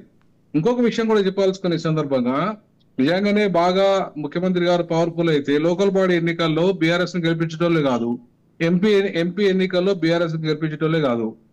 ఇది వాడు ముఖ్యమంత్రి గారు వాళ్ళ సొంత నియోజకవర్గంలో ఎంపీ ఓడిపోయిండ్రు, సొంత నియోజకవర్గంలో ఎమ్మెల్సీ ఓడిపోయిండ్రు లోకల్ బాడీ ఎన్నికలు. మరి ఇది ఏ రకమైన సంకేతాలు ఇస్తున్నది అంటే ప్రజలు వారి నాయకత్వాన్ని బలపరుస్తున్నట్ట లేకపోతే బలహీనపరిచినట్ట? మరి ఇప్పుడు మిగతా ప్రాంతాలలో అంటే ఒక 8 ఎమ్మెల్యేలు వచ్చిన వాళ్లకు 8 ఎంపీ సీట్లు ఎట్లా వచ్చినాయండి? ఎట్లొస్తాయి? కాంగ్రెస్ సహకారం లేకపోతే ఎట్లొస్తాయి? బీఆర్ఎస్ ను ఓడించాలని ప్రజలు ఓడించిండ్రు. బీఆర్ఎస్ తప్పులు చేసిందని బీఆర్ఎస్ కూడా అంగీకరిస్తుంది. ఖచ్చితంగా బీఆర్ఎస్ తప్పులు చేసింది కాబట్టి మీకు ప్రభుత్వాన్ని ఇచ్చారు. మీకు ప్రభుత్వాన్ని ఇచ్చినప్పుడు మీరు సరి చేయాలి కదా. మీరు సరి చేస్తే ప్రజలు హ్యాపీగా ఉంటారు. మరి మీరు సరి చేయకపోతే ప్రజలు ప్రశ్నించరా? ప్రజలు సరి చేయలేరు కాబట్టి మీకు ఎమ్మెల్యే ఎన్నికల తర్వాత ఎంపీ ఎన్నికలు వచ్చినాయి. ఎంపీ ఎన్నికల్లో మీకు తగిన గుణపాఠం చెప్పారు, ఇంకా లోకల్ బాడీ ఎన్నికల్లో ఇంకా చెప్పుతారు. మీరు ఇవాళ నిజంగా ఒక బీసీ నేతగా వీరు మాట్లాడుతున్నారు. నేనేమంటున్నానంటే నా దృష్టిలో బీజేపీ కాంగ్రెస్ రెండు ఒకటే, రెండు వేరు కాదు. ఎందుకు వేరు కాదంటున్నానంటే ఇవాళ అయోధ్య విషయానికి వస్తే, అయోధ్య రామ మందిరం విషయానికి వస్తే గేట్లు తెరిపించింది రాజీవ్ గాంధీ. తర్వాత దాన్ని కూల్చేసేటప్పుడు ప్రధానమంత్రిగా ఉన్నది పివి నరసింహరావు. ఇవాళ బీజేపీ వాళ్ళు వచ్చి కూల్చేస్తుంటే, ఆర్ఎస్ఎస్ వాళ్ళు వచ్చి కూల్చేస్తుంటే, బజరంగ్ దళ్ వచ్చి కూల్చేస్తుంటే దాని కేంద్ర బలగాలు ఎందుకు అడ్డుకోలేకపోయాయి, ఎందుకు ఆపలేకపోయాయి? మరి అట్లాంటి పరిస్థితులలో ఇలా అయోధ్య కూలిపోవడానికి కారణం కాంగ్రెస్ వాళ్ళే కదా. బీజేపీ ఓపెన్ గా చెప్పేసింది మేము అయోధ్యను కూల్చి రామమందిర నిర్మాణం చేస్తానని వాళ్ళ మేనిఫెస్టోలోనే పెట్టింది. మరి దానికి వీళ్ళెట్లా సహకరించారు? కాంగ్రెస్ పార్టీ ఎట్లా సహకరించింది? అంటే వీళ్ళిద్దరు వేరు కాదన్నట్టే కదా, వీళ్ళిద్దరు ఒకటే అన్నట్టే కదా. ఇవాళ ఏదో మొత్తం హిందుత్వాన్ని మీద దెబ్బ కొట్టడానికి, సామాజిక న్యాయం తీసుకొస్తానని మాట్లాడుతున్నారు. నేను అంటున్న ఈ సందర్భంగా హిందుత్వాన్ని దెబ్బ కొట్టే కార్యక్రమం మీ దగ్గర లేదండి. మీ దగ్గర ఉంటే మొత్తం ఇవాళ బ్రాహ్మణ సమాజానికి అనుకూలమైన నిర్ణయాలు తీసుకోరు. ఇవాళ మొత్తం ఆర్ఎస్ఎస్ భావజాలాన్ని, ఈడబ్ల్యూఎస్ రిజర్వేషన్ అంటే ఏంటండి? ఆర్ఎస్ఎస్ భావజాలాన్ని అమలు చేయడం. ఆర్ఎస్ఎస్ ఇవాళ మొత్తం చూసుకోండి మీరు ఒకసారి. నేను నరసింహ గౌడ్ గారికి చెప్తున్నా, మా లాస్ట్ సెట్ మొన్ననే రిజల్ట్ వచ్చింది. లాస్ట్ సెట్ లో మాకు 68 మార్కులు వచ్చిన ఓసీకి సీట్ వస్తుంది, ఎస్సీకి సీట్ వస్తలేదు. 55 మార్కులు వచ్చిన సీట్ వస్తుందండి ఒక ఓసీకి. ఈడబ్ల్యూఎస్ రిజర్వేషన్ల కారణంగా ఇవాళ మొత్తం దేశంలో ఉన్న ఎన్ఐటీలు తీసుకోండి, ఐఐటీలు తీసుకోండి, మొత్తం కేంద్ర ప్రభుత్వంలో ఉన్న అన్ని సంస్థలు తీసుకోండి, అన్నిట్లలో కూడా తక్కువ మెరిట్ వస్తున్న మొత్తం ఓసీలకు సీట్లు వచ్చినాయి. మొత్తం బీసీ ఎస్సీ ఎస్టీలకు ఎక్కువ మెరిట్ వచ్చినా కూడా వాళ్ళకు ఒక్క సీటు కూడా రావడం లేదు. ఇదంతా కూడా ఈడబ్ల్యూఎస్ యొక్క రిజర్వేషన్ యొక్క ప్రభావము. మరి ప్రతిభ ఇవాళ మరి పెరిగిందా లేకపోతే తగ్గిందా? అంటే 60 ఒకప్పుడు ఎస్సీ ఎస్టీలకు 50 మార్కులతో సీట్ వస్తాయి, ఇప్పుడు 100 మార్కులతో కూడా సీట్ వస్తలేదు. మరి ఇవాళ 100 మార్కులు వచ్చినా కూడా ప్రతిభ పెరిగిందా తగ్గిందా ఎస్సీ ఎస్టీలది? మరి పెరిగినప్పుడు సీటు రావాలా వద్దా? మరి దేని వల్ల వస్తలేవు? మరి ఈడబ్ల్యూఎస్ రిజర్వేషన్లను ఇవాళ అమలు చేస్తుంది ఎవరు? ఇవాళ తెలంగాణలో అమలు చేస్తుంది మీ ప్రభుత్వం కాదా? 55 జీవో రద్దు చేయడం వల్ల ఇవాళ ఈడబ్ల్యూఎస్ కు అనుకూలంగా అవుతుందా, లేకపోతే ఎస్సీ ఎస్టీ బీసీ మైనార్టీలకు అనుకూలమవుతుందా? మీరు ఏదైతే క్యాస్ట్ సెన్సెస్ ఒక బోగస్ మాటలు చెప్తున్న పెంచి అధికారంలోకి వచ్చిన మీరు ఇవాళ నిజంగానే ఈ వర్గాలకు న్యాయం చేయాలంటే మీరు జీవో నంబర్ 55 ఎట్లా రద్దు చేస్తారు? ఎట్లా జీవో నంబర్ 29 తెస్తారు? చెప్పమనండి నరసింహ గౌడ్ గారిని. ఏ రకంగా జస్టిఫికేషన్ చేస్తారు చేయమనండి నరసింహ గౌడ్ గారిని. జీవో 55 ఎందుకు రద్దు చేశారు, జీవో 29 ఎందుకు తెచ్చారు? ఇవాళ నాకు నరసింహ గౌడ్ గారు చెప్పాలి ఓపెన్ పబ్లిక్ గా. జీ న్యూస్ ఇప్పుడు రాజ్ న్యూస్ ప్రేక్షకులకు అందరికీ ఇవాళ అర్థం కావాలి. నాకు అర్థం కాలేదు కావచ్చు, ఆయనకు అర్థమైంది కానీ ఆయన ప్రభుత్వం ఎందుకు తెచ్చిందో ఒకసారి చెప్పానండి నాకు. నరసింహ గౌడ్ గారు, స్కిల్ యూనివర్సిటీల పేరుతో రాష్ట్రంలో ఉన్నటువంటి 65 ఐటీఐలను నాకు ఇది కావాలండి, ఇది కావాలి నాకు. జీవో నంబర్ 55 రద్దు చేసి జీవో నంబర్ 29 ఎందుకు తెచ్చింది గవర్నమెంట్ చెప్పానండి. జీవోల గురించి కొద్దిగా డిస్క్రిప్షన్ కూడా ఇవ్వండి గాలి వినోద్ కుమార్ గారు ప్లీజ్. నేను అదే అంటున్నా, ఇప్పుడు జీవో 55 ప్రకారంగా ఏదైతే రిజర్వేషన్ ఎస్సీ ఎస్టీ నుండి స్టార్ట్ అవుతాయి, ఎస్సీ ఎస్టీ స్టార్ట్ అయ్యి ఎస్సీ ఎస్టీ బీసీ తర్వాత ఓసీలకు వస్తుంది రోస్టర్ పాయింట్. కానీ ఇప్పుడు ఎస్సీ ఎస్టీల నుండి కాదు, ఓసీల నుండి స్టార్ట్ అయింది రోస్టర్ పాయింట్. ఓసీల నుండి రోస్టర్ పాయింట్ స్టార్ట్ అవుతాయండి. ఈడబ్ల్యూఎస్ రిజర్వేషన్ ఎన్నడూ వచ్చినాయి, ఎస్సీ ఎస్టీ రిజర్వేషన్ ఎన్నడూ వచ్చినాయి? ఎస్సీ ఎస్టీ రిజర్వేషన్ బ్రిటిష్ కాలంలో వచ్చినాయి. వాళ్ళకెళ్ళి స్టార్ట్ అవుతావా నువ్వు? ఓసీలకెళ్ళి స్టార్ట్ అవుతుందా నీ రోస్టర్ పాయింట్? నువ్వు జీవో నంబర్ 29 తోని మీరు ఒకసారి చెప్పండి.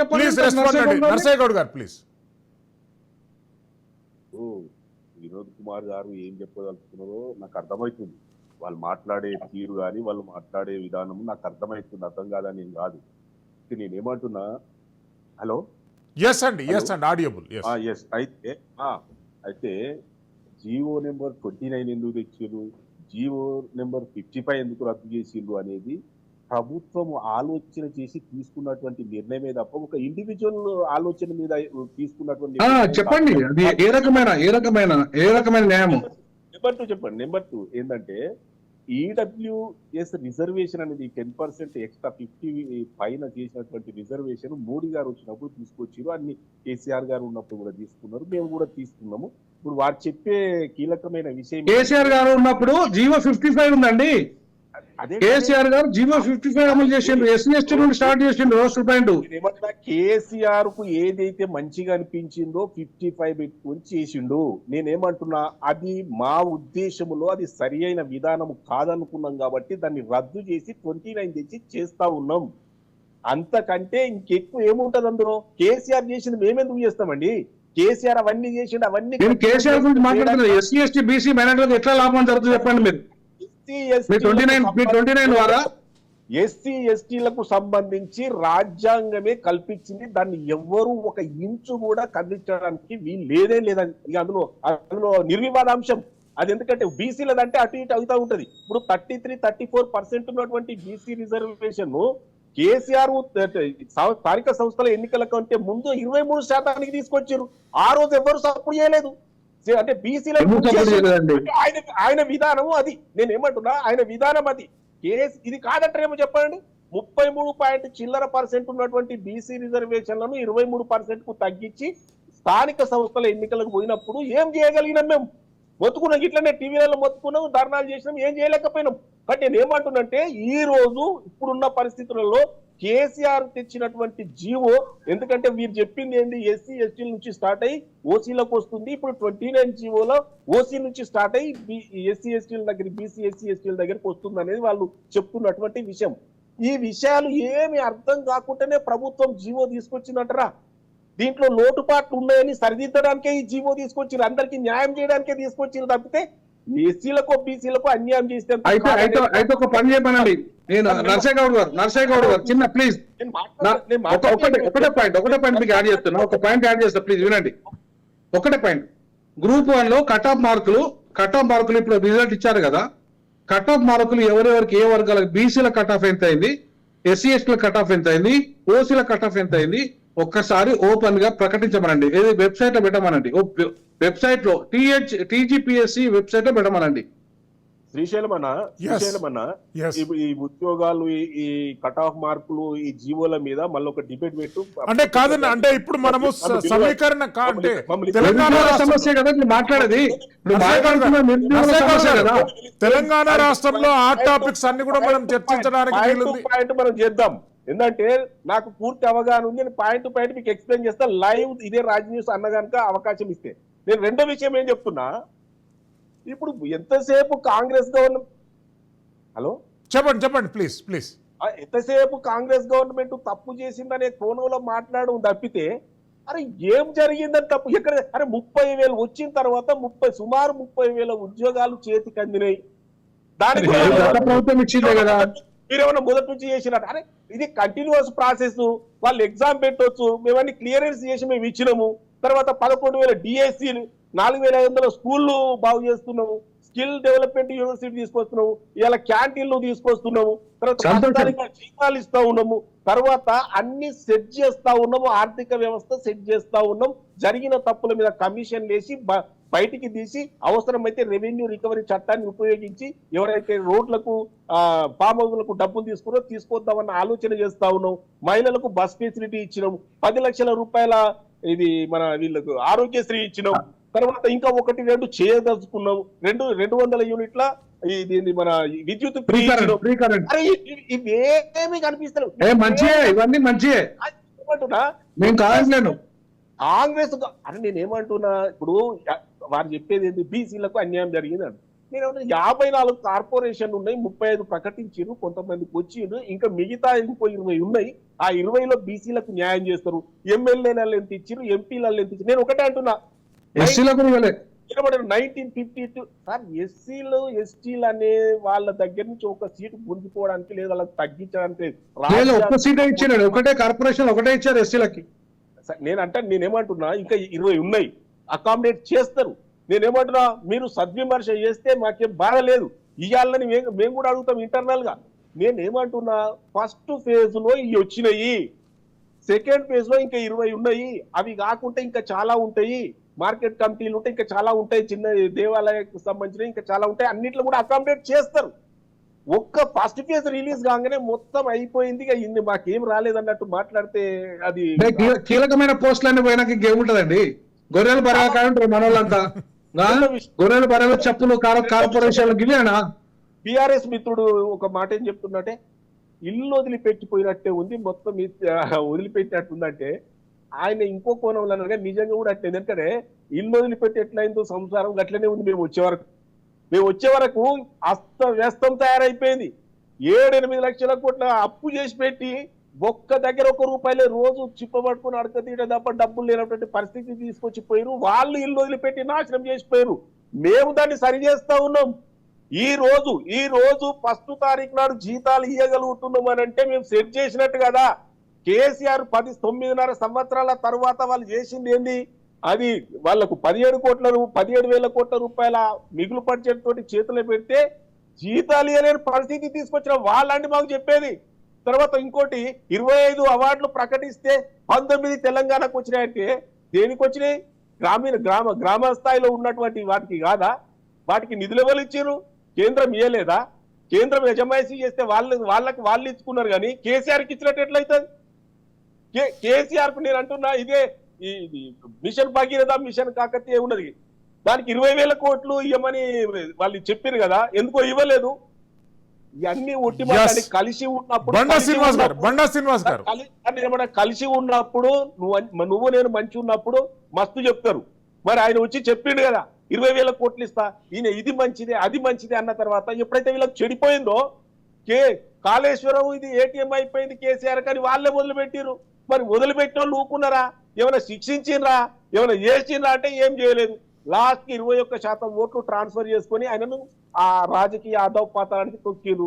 ఇది వీళ్ళది. రెండోసారి ఇంకొక కీలకమైన విషయం, గాలి వినోద్ కుమార్ గారు ఇంకొక చాలా డేంజరస్ విషయం మాట్లాడేది ఏంటంటే, ఎంపీ ఎన్నికలలో కాంగ్రెస్ బీజేపీకి సహకరించి వాళ్ళకి 8 వచ్చేటట్టు చేసి, దేశంలో ఎవరైనా నమ్ముతారా సార్? 2 వేరు పార్టీలు, కేసీఆర్ బీజేపీ ఒక్కటైతే 8 వచ్చినాయి.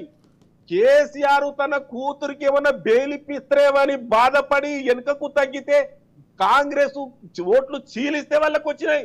ఇది కూడా వాళ్ళకి బీజేపీకి కాంగ్రెస్ ఇది మొత్తాసు పలికి 8 క్యాండిడేట్స్ అండి. మీ క్యాండిడేట్స్ ఒక మాట చెప్పాలా? మీకు ఒక మాట చెప్తున్నా బట్టండి. కాదు, మల్కాజ్గిరిలో ఎవరండి ఆమె? మల్కాజ్గిరిలో ఎవరమ్మే? లోకలా ఆమె అక్కడ లోకలా? నేను మళ్ళీ కూడా చెప్తున్నా, మీరు అట్లా మొత్తం 5 ఎంపీ సీట్లు ఓడిపోయే సీట్లు ఇచ్చారండి. ఓడిపోయే సీట్లు. నర్సయ్య గౌడ్ గారు మళ్ళీ వస్తాను మీ దగ్గరికి.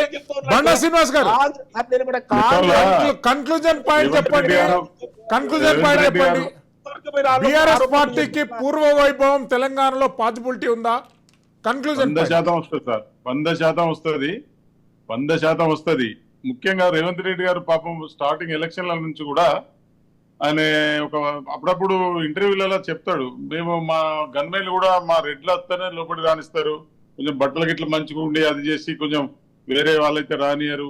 అవన్నీ ఆయన ప్రవర్తనలో కూడా కనబడుతున్నాయి. అప్పుడు 2-3 ఇంటర్వ్యూలలో కూడా మా గన్మెన్ల కాంచేలు ఉంటుంది ఆ ఫీలింగ్, మా రెడ్లు అయితేనే లోపల రానిస్తారు. అదే విధంగా ఇప్పుడు ఇచ్చినటువంటి 35 కార్పొరేషన్లలో కూడా 18 మళ్ళా ఓసీలకే ఉన్నాయి. 18 అంటే ఆయన మనస్తత్వం అట్లనే వస్తుంది, అట్లనే పోతున్నాయి. కాబట్టి ఆయన మారాడు. ఎందుకు మారాడు అని అంటే, ఎస్సీ బీసీలు కేవలం ప్రకటనలకు మాత్రమే చేస్తారు తప్ప అతను ఎవరికి వేరే పార్టీలకు ముందుకొని. ఇప్పుడు వరంగల్ ఉన్నది, వరంగల్లో ఎంతమంది సమర్థులు లేరండి? కాంగ్రెస్ లో పట్టుకొని ఉన్నోళ్ళు లేరా? కేవలం టీఆర్ఎస్ నుంచి గుంజుకొనే ఇవ్వాలనే చూసిండ్రు. బీజేపీ వాళ్ళు కూడా కాంగ్రెస్ టీఆర్ఎస్ నుంచే గుంజుకోవాలని చూసిండ్రు. ఎంతో కష్టపడ్డ వాళ్ళు చాలా మంది ఉన్నారు. కానీ వాళ్ళకి ఏంటంటే ఖమ్మంలో డిక్లేర్ కాక కరీంనగర్లో ఆపేళ్ళు. అంటే ఇవన్నీ బీజేపీకి అనుకూలంగా చేసినటువంటి ప్రవర్తన ఇదంతా. రేవంత్ రెడ్డి గారు 100% బీజేపీకి ఎందుకు సపోర్ట్ చేసినా మాకు తెలియదు. కానీ అక్కడ ఇక్కడ చూసినా ఇప్పుడు అంటాడు, ఎందుకంటే కేసులు కదా అది ఈ నెలలో వచ్చే నెలలో కేసు ఉన్నట్టున్నది. ఎక్కడుంది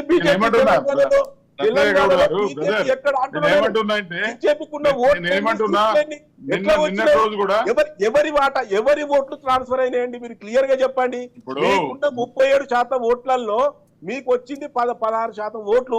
మీకు నేనేమంటున్నా 20% ఓట్లు మొన్నటి direct పార్లమెంట్ BJP. ఎలక్షన్ లోపల ప్రాంతీయ చెప్పి పార్టీలకు మరి వేయాలని వేయించారు. పబ్లిక్ డిసైడ్ అరే చేసుకున్నారు. ప్రజలు ఏమైనా పిచ్చోళ్ళు అనుకుంటున్నారా ప్రాంతీయ మీరు? పార్టీలకు కాకుండా జాతీయ పార్టీలకు వేయాలన్నట్లనే మేము కొంచెం మాకు తక్కువ మరి వచ్చినాయి తప్ప మీరు ఇట్లా అనవసరంగా ఇప్పుడు మొన్న సమర్థించుకుంటున్నారు. జరిగిన దాంట్లో చర్య 8 ఎందుకు వచ్చినాయి అంటే జాతీయ పార్టీలకు మాత్రమే ఓటేయాలని డిసైడ్ గా వచ్చింది పబ్లిక్. ఎందుకంటే ఇక్కడ వేస్తే వీళ్ళకు కొంత 1-2 సీట్లు గెలిచినా కూడా వీళ్ళు ఏం చేయలేరు, 3 సీట్లు గెలిచినా 4 సీట్లు ఏం చేయలేరు.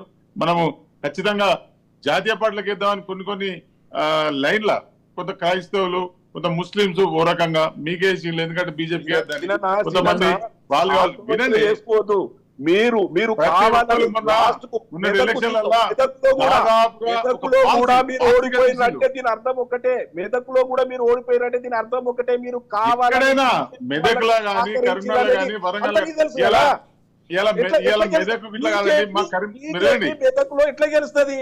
వినండి. మెదకులో ఎట్లా గెలుస్తుంది? మీరు ఈ రోజు కరీంనగర్లో ఎట్లా గెలుస్తుంది? కరీంనగర్లో బండి చెప్తారు. వినండి సార్, కరీంనగర్ లో బండి సంజయ్ గారి కంటే వినోద్ కుమార్ అంటే బోయినపల్లి వినోద్ కుమార్ గారు ఓడిపోయిన తర్వాత నుంచి 5 ఏళ్ళు పట్టుకొని ఉంటే ఈయన 5 ఏళ్ళు అవుట్ ఆఫ్ స్టేషన్ కరీంనగర్ రాలే, ఎప్పుడోసారి వచ్చిపోయిండు. అభివృద్ధి చేసింది మొత్తం వినోద్ కుమార్ సార్ అయినప్పటికీ ఈయన ఎంపీ ఫండ్స్ వచ్చినాయి కూడా రిటర్న్ పోయినట్టు సందర్భం ఇది చూసుకోండి మీరు. ఎంపీ ఫండ్స్ ఏదైతే బండి సంజయ్ గారికి వచ్చినాయి అవన్నీ కూడా రిటర్న్ పోయినట్టు సందర్భం ల్యాబ్స్ అయిపోయినాయి. అయినా ఆయన గెలిచిండు. ఎందుకు గెలిచిండు? ఒక పాలసీల మీద వీళ్ళు ముందు పబ్లిక్ అంతా ఇట్లా ఈ పార్టీకి జాతీయ పార్టీలకు వేయాలనేటువంటి దాంట్లో ఎంత దుర్మార్గమైన పరిపాలన చేసినా కూడా వాళ్ళకి వేసిళ్ళు. అది పబ్లిక్ ఒపీనియన్. వాళ్ళు ప్రొఫెసర్ గాలి వినోద్ కుమార్ గారు, ఉస్మానియా యూనివర్సిటీలో విద్యార్థులు నిరుద్యోగులు గత కొంత రోజుల నుండి నిరసన కార్యక్రమాన్ని తెలియజేస్తున్నారు. నైట్ కూడా లాఠీ చార్జ్ జరిగింది. అసలు కారణం ఏంటి? కన్క్లూజన్ పాయింట్ లో చెప్పండి ప్లీజ్. విద్యార్థులు అవస్థలు అంటే అవస్థలు ప్లీజ్. ఇవాళ ఉస్మానియా విశ్వవిద్యాలయం కాకుండా తెలంగాణలో అన్ని విశ్వవిద్యాలయాలు, ఒక ఉస్మానియా కాదు అన్ని విశ్వవిద్యాలయాల్లో ఇవాళ దీక్షలు చేస్తున్నారు, నిరసన చేస్తున్నారు. పోలీసులు వాళ్ళ మీద దాడులు చేస్తున్నారు, వాళ్ళని అరాచకాలు చేస్తున్నారు. మహిళా విద్యార్థులను చూడకుండా కూడా దుర్మార్గంగా వాళ్ళకి కనీసం టాయిలెట్స్ కూడా పోనీయకుండా మహిళల్ని వాళ్ళు అడ్డుకున్నారంటే మీరు చూడండి. అర్ధరాత్రి అక్కడికి వెళ్ళి సిటీ కాలేజ్ నుండి వాళ్ళు 500 మంది విద్యార్థులు ఇక్కడ దాకా వచ్చి ఉస్మానియాకి వచ్చి మళ్ళీ మూత్రం పోయాల్సిన పరిస్థితి. అంటే ఏంటి మరి? మీరు నిజంగా ప్రజాపాలన అయితే, మీరు స్వేచ్ఛాయుత పాలన అయితే అక్కడ మూత్రం పోయడానికి తప్పేముందంటే అమ్మాయిలు పోయి వాళ్ళు యూజ్ చేసుకునే టాయిలెట్స్ యూజ్ చేసుకునే స్వేచ్ఛ కూడా లేదా ఇదే ఈ తెలంగాణ సమాజంలో? అంటే ఈ తెలంగాణలో మరి మీది ప్రజా పరిపాలన ఎట్లయితే అండి? మరి ఇంత దుర్మార్గంగా పోలీసులను అరాచకాలు చేస్తుంటే, అరెస్టులు చేస్తుంటే, పోరగాలను భయప్రాంతాలకు గురి చేస్తుంటే మరి ప్రజాపాలన ఎట్లయితే అండి? వందలాది మంది పోలీసులు ఉస్మానియా యూనివర్సిటీలో అవసరమా? అన్ని వెహికల్స్ అవసరమా? ఇప్పుడు ఉస్మానియా యూనివర్సిటీలో మీటింగ్ పెడితే తప్పేందండి? మీటింగ్ పెట్టుకొని మాట్లాడుకోవద్దా వీళ్ళు? తెలంగాణ ఎట్లా వచ్చిందండి? ఈవెన్ కిరణ్ కుమార్ రెడ్డి ప్రభుత్వం ఉన్నప్పుడు నేను ప్రొఫెసర్ గా తెలంగాణ ఉద్యమంలో చాలా సీరియస్ గా పనిచేస్తున్నాను. ఏ ఒక్క రోజు కూడా లాఠీ చార్జ్ ఒక్కసారి ఆ సీతారామరాజు అంటే ఆయన ఒకడే లాఠీ చార్జ్ చేసిండు, బాష్పవాయువులు గట్టిగా ప్రయోగించిండు. అప్పుడు సీరియస్ గా మా పొరగాళ్ళంతా మేమంతా కూడా అది చేస్తే ఆయన ట్రాన్స్ఫర్ చేసినాక ప్రవీణ్ కుమార్ గారిని తీసుకొచ్చాడు, చేసిండు మా దగ్గర. మరి ఇవాళ ఉమ్మడి ప్రభుత్వమే ఆ రకంగా వ్యవహరిస్తామని ఇప్పుడు దుర్మార్గం దౌర్జన్యంగా పోలీసు వాళ్ళు వ్యవహరిస్తున్నా కూడా చర్యలు లేవేందండి వీళ్ళ మీద? ఎందుకన్నా అనవసరంగా ఇంత దౌర్జన్యాలు ఉస్మానియా యూనివర్సిటీలో మొత్తం విశ్వవిద్యాలయాలు చేస్తున్నారు? ఏమన్నా సమైక్యవాద పరిపాలన? ఇదేమన్నా లేదా నియంత పరిపాలన? ఇదేమన్నా ప్రజా పరిపాలన అంటున్నారు. ఇవాళ హరగోపాల్ గారు నిన్న మీటింగ్ లో నిరుద్యోగుల మీటింగ్ వచ్చి మాట్లాడారు. మేము చాలా తప్పు చేసినాము, ఇంత దుర్మార్గం చేస్తాడు అనుకోలేదు రేవంత్ రెడ్డి అని మాట్లాడిండు. మరి మీకు ఇప్పుడు ఆకునూరు మురళి, వాళ్ళ రేవంత్ కోదండ రాము, తర్వాత రియాజు అంతా నిరుద్యోగులు వీళ్ళందరినీ ఎంబడి పెట్టుకొని పోయి ఇవాళ అన్ని హామీలు నెరవేరుస్తా, వాళ్ళు ఇస్తున్న 6 డిమాండ్లను నెరవేరుస్తామన్న వాళ్ళు ఇవాళ ఎందుకు ఇంతగానో దుర్మార్గంగా మేము గాలి వినోద్ కుమార్ గారు మళ్ళీ వస్తాను. నర్సయ్య గౌడ్ గారు, ప్రభుత్వము మంచి పాలన చేస్తుందా, ప్రజాపాలన చేస్తుందా అనేటటువంటి మ్యాండేటు మీకు వదిలిపెడుతున్నాం. గత ప్రభుత్వం దగా పాలన చేసిందా, మంచి పాలన చేసిందా అనేటటువంటి రిమార్క్స్ వాళ్ళకు వదిలిపెడుతున్నాం. కానీ రేవంత్ రెడ్డి గారి పరిపాలన పైన కొద్ది వరకు ప్రజలలో వ్యతిరేకత ఉత్పన్నమవుతుందనేటటువంటి అంశాన్ని మీరు రెక్టిఫై చేసుకోవాల్సిన అవసరం ఉంది. దాన్ని కన్క్లూజన్ పాయింట్గా చెప్పండి ప్లీజ్. మరి ఇప్పుడు నేను గత ప్రభుత్వాన్ని విమర్శించడానికి నేను టైం వేస్ట్ చేయదలుచుకోలేదు. ఎందుకంటే గత ప్రభుత్వం అది దాని పని అయిపోయింది, మళ్ళీ వచ్చేది లేదు. కాబట్టి నేను ఏమంటున్నా, రేవంత్ రెడ్డి గారు మా ప్రభుత్వము ఖచ్చితంగా ప్రజలకు అనుకూలమైన నిర్ణయాలు మాత్రమే తీసుకుంటది. అది కూడా అందరితో చర్చించి, శాసనసభలో చర్చించి, అవసరమైతే ప్రతిపక్షాలను కూడా పిలిచి అందరితో చర్చించి నిర్ణయాలు ప్రకటిస్తారు తప్పితే దాచుకొని వేరే రకంగా ప్రకటించే అవకాశం లేదు.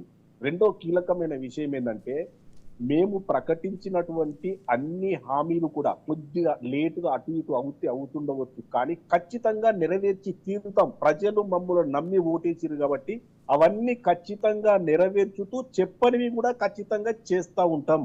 కానీ నేను అంటున్నా, ఈ డిబేట్ లో ఇన్ని విమర్శలు చేసినటువంటి వీరు పెద్దలు అన్ని విమర్శలు అయితే 100% లేవు. ఏం విమర్శలు? ఇప్పుడు ఆల్రెడీ డిఎస్సి ప్రకటించడం జరిగింది, ఆల్రెడీ స్కూళ్ళను బాగు చేయడం జరుగుతుంది, ఆల్రెడీ అన్ని చర్యలు తీసుకోవడం జరుగుతుంది 6-7 నెలల్లో. ఇన్ని విమర్శలు రాజకీయ విమర్శలుగా మేము స్వీకరిస్తాం తప్పితే ఇది వాస్తవ విమర్శలుగా. ఎస్ నర్సయ్య గౌడ్ గారు థ్యాంక్ యూ అండి. ప్రొఫెసర్ గాలి వినోద్ కుమార్ గారు ధన్యవాదాలండి. అదిలో శ్రీనివాస్ గారికి కూడా ధన్యవాదాలు తెలియజేస్తున్నాం. ఏది ఏమైనా కానీ తెలంగాణ రాష్ట్రంలో ప్రజా పరిపాలన కొనసాగుతుంది అనేటటువంటి వాదన కొంతమంది, లేదు గత ప్రభుత్వంలో కొనసాగినటువంటి దగ మళ్ళీ ఇంకో రూపంలో కొనసాగుతుంది అనేటటువంటి అంశాన్ని ప్రొఫెసర్ గాలి వినోద్ కుమార్ లాంటి ఎనలిస్టులు ముందుకు తీసుకురావడం జరిగింది. బీసీ ఎస్సీ మైనారిటీల సంక్షేమాన్ని కాంగ్రెస్ పార్టీ పక్కదోవ పట్టిస్తుందనేటటువంటి అంశాన్ని కూడా డిబేట్లో స్పష్టంగా తెలియజేశారు. మరోపక్క బీఆర్ఎస్ పార్టీ అవలంబించినటువంటి ప్రజా వ్యతిరేక విధానాలను మనం మర్చిపోవాలంటే కొద్ది టైం పడుతుంది అనేటటువంటి అంశాన్ని కాంగ్రెస్ ఎనలిస్ట్ నర్సయ్య గౌడ్ గారు స్పష్టం చేశారు. రాజ్ న్యూస్ స్పెషల్ డిబేట్లో పాల్గొన్న వక్తలందరికీ ధన్యవాదాలు తెలియజేస్తున్నాము. Keep watching Raj news. Silveri Srisailam for Raj news.